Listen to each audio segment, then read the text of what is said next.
I opened a Roth IRA at 18. Shortly after, I made a mistake that would cost me $80,000. I'm going to tell you everything I did wrong so you don't make the same mistakes, and then I'm going to break down Roth IRAs starting from scratch. Hey, my name is Casey. Let's jump in. Most people my age have never heard of the Roth IRA.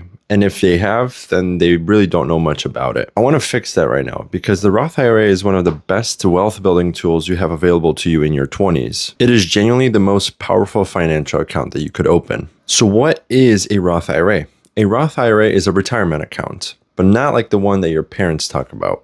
In this Roth IRA, in this account that you open, you contribute money that you've already paid taxes on. So that means you get a paycheck, you pay your taxes, and from whatever is left over, that's what you contribute into this account. We're going to go into the specific amounts that you can contribute later on in this video. But because you put in money after tax, every single dollar that grows, you can withdraw when you hit retirement age completely tax-free. You don't pay any taxes on the money that grows inside. That's the reason why this account is so powerful. You put in money on an early age, you allow it to grow for decades, and then when you withdraw, you don't owe the government anything. So going into my 18th birthday, I realized this, but soon after, I made a mistake that would cost me $80,000. When I first started investing, yes, I opened up a Roth IRA, but I also opened up a brokerage account. Not knowing as much as I know now, I prioritized the brokerage account for my investments.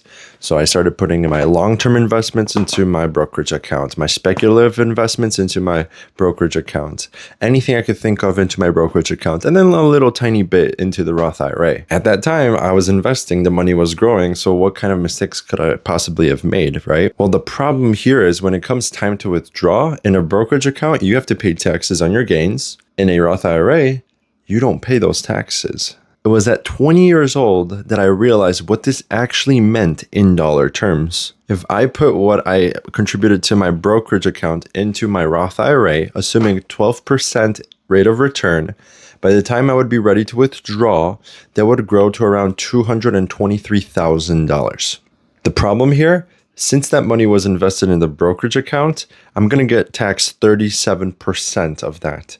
Almost $80,000 of that is gone, just in taxes. Now, if I contributed those amounts into my Roth IRA, I would have saved myself $80,000 worth of taxes. The key lesson that I learned from this is your Roth IRA comes before your brokerage always. So let's break down the rules of a Roth IRA so you don't make the same mistakes that I did and save yourself thousands down the road. In 2026, the contribution limit for a Roth IRA is $7,500 for individuals. The government adjusts this number annually. That's about $625 a month. Keep in mind that this amount does fluctuate from year to year. The government does periodically adjust these numbers for inflation. Now, you don't need to contribute the full $7,500 right off the bat. You can start investing into it monthly, and you can invest less than $625 a month. If you can afford to do $50 a month, $100 a month, that is completely acceptable. You can invest up to $625, but you can invest any amount below that. Even $50 a month contributed into a Roth IRA is going to build into a massive amount of money down the road. Another key rule that you have to know about a Roth IRA is in order to contribute, you do have to have an income. That could be a job, freelance work, a W-2 income, any type of reported income in order to contribute. Just like you need an income to contribute, there is a maximum amount of income that you can have in order to contribute. So make sure you give that a search before you get started just to know where you stand. But for the majority of people, this won't apply. This is a significantly higher income for people in their 20s. Another rule that shocks a lot of people about the Roth IRA is you can withdraw your principal or your contributions, the money you put into it, prior to turning 59. Interest and the percentage that your money grows, you can't withdraw that until you're 59 and a half without a penalty. But the money that you put into it, you can withdraw at any time. So that money isn't technically locked up. You shouldn't touch it because then you affect your growth. But in an emergency situation where that is the only money left for you, you can withdraw that money. I'm just informing you about this, but you should seriously avoid even considering this as an option in order to maximize your full growth potential of this account. And the last thing you have to know about a Roth IRA is that you can open it basically on any brokerage. That could be Fidelity, that could be Vanguard, it could be even a Robinhood. Robinhood has some attractive offers if you're using that already. But seriously, a Roth IRA is very accessible.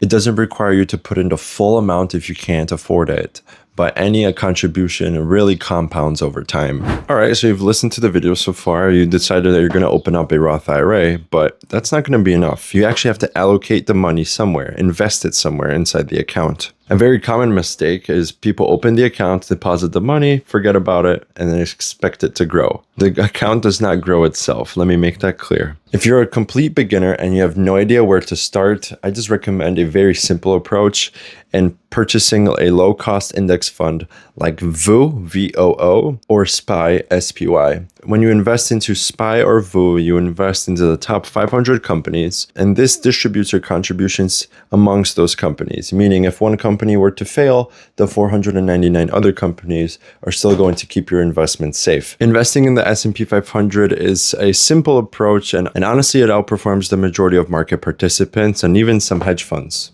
Now, as your portfolio starts to grow and develop and you begin to understand your investments more, you can start to diversify into other parts of the market. I personally break up my Roth IRA into 5 different investments. I have the S&P 500, I have the US total stock market, I have US growth stocks, dividend stocks, and international. More specifically, here's the breakdown of my portfolio. My largest holding is VOO, V-O-O, at 37% of my holdings. As we mentioned earlier, this is just the S&P 500, so the top 500 companies you could invest in. The second largest position that I have is VTI.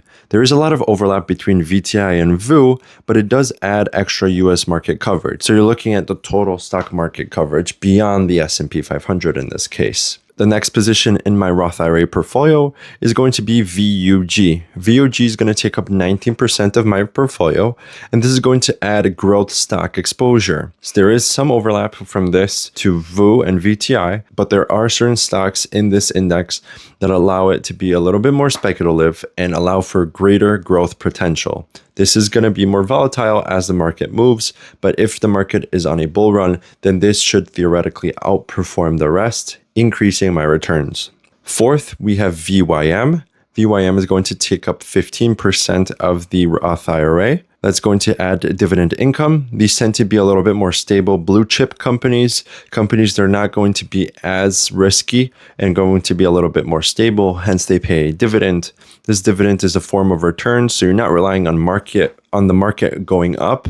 You get dividends sent out quarterly or every 6 months in this case. Now, the dividends, you have to select to reinvest them. Your brokerage could call this DRIP or dividend reinvestment programs. This is just going to allow that those dividends don't get piled up in the form of cash, but actually get funneled back into the investment and then growing more investments. So it just speed runs that snowball effect for you.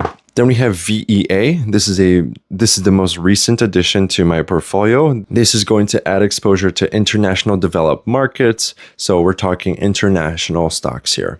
With international stocks, my whole reasoning by adding them is, yes, while the US is an economic powerhouse, we have seen the recent developments in geopolitical situations. Having domestic stocks are nice, but there have been years in recent history where international stocks have outperformed US markets. So it's always a good idea to not have all your eggs in one basket and split them around the world. While I did tell you about my portfolio allocations, I would suggest that you research each one of them on your own. You should always do your own research before you go investing. So while I did tell you what I allocate my money into, it is your job to look into it yourself and determine if this is something you're actually willing to do and if the risk exposure is genuinely what you're after. So we've talked about what the Roth IRA is, how much you could put into it, and what to put your money into. But why is it important to get started as soon as possible? I mean, the moment you stop watching this video, go ahead and open a Roth IRA if you haven't already. The main reason why is the compounding effect. People don't realize what the compounding effect looks like until they see it on paper. There are plenty of calculators that you could do this math yourself online, but here I did a basic calculation. Every dollar that you contribute to a Roth IRA at 18 at an 8% annual growth, which is considered average for the S&P 500, becomes roughly $23 by the time you're 59. Now, what happens when you wait until you're 25? When you contribute a dollar at the age of 25, by the time you're 59, it's going to be $13. And if you wait till you're 30 to start contributing to a Roth IRA, by the time you're 59, that dollar only becomes $9. Every year you wait cuts your return significantly every single year. You don't need to max out your Roth IRA in the beginning. Not many 18-year-olds have $625 of disposable income to contribute into their retirement every month. But even $100 inside a Roth IRA at 18 is going to be worth more than $100 contributed at 30. The tax-free compounding here is what really makes this so powerful. So while we did talk about, $1 turns into 23 or $1 turns into $13, multiply that by 7,000, multiply that by years of contributions. Because of the impacts of compounding, that's why I wish I maxed out my Roth IRA when I turned 18 instead of waiting till I turned 20. But I'm glad I learned this lesson at 20 years old and not later. Learning it right now is better than figuring this out decades from today. Thanks for joining me on today's video about the Roth IRA and the mistakes that I have made. If you found this information useful, feel free to leave a like and subscribe to the channel for more videos like this every single week. In the comments below, drop if you have a Roth IRA, and if you do, what age did you open it up at? Thanks for joining me on today's video. My name is Casey, and this was another investigative look into your wallet's future. I'll catch you in the next one.